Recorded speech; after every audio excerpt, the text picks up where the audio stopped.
Are you ready for your time management revolution? If so, ask yourself this. What's the difference between wrestling and cable news networks? I was sitting at the airport the other day. I normally travel on weekdays, but on this occasion, it was a Saturday morning. I looked up to see what was on the television monitor in the gate area. The station was tuned to some kind of wrestling show.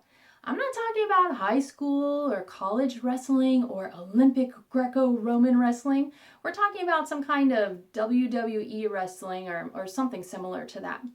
I was surprised that a cable news show wasn't being displayed as normal, but then I reminded myself that there weren't any business travelers waiting here. It was the weekend, and it was mainly full of people on vacation waiting at the gate. I can't remember the last time I watched one of those wrestling matches.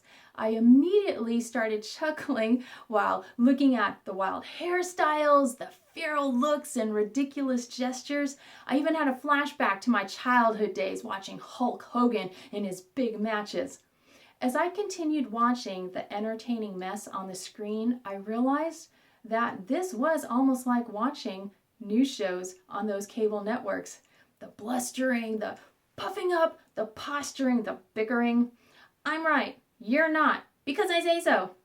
It was 30 minutes of the same thing over and over.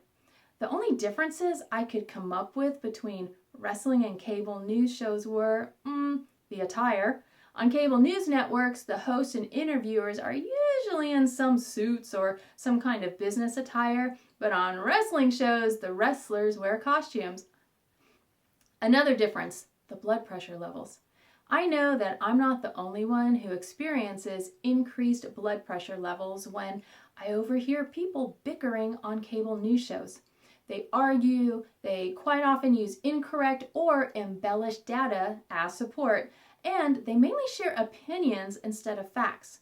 While watching wrestling, on the other hand, I thoroughly enjoyed a brief break from reality while watching the idiocy on the screen. No offense to wrestlers. Thanks for the entertainment. What you watch and listen to affects your mood and emotions. Your mood and emotions affect your productivity. Be sure to save your television viewing for after you've completed your necessary tasks for the day, because that's when your productivity levels won't matter nearly as much, when you're done with everything. Remember, time management is all about mind management, and you do have the power to tell your time what to do. This is Helene Segura. Thank you so much for joining me today. Be sure to download your free Productivity Kickstarter kit at timemanagementrevolution.com.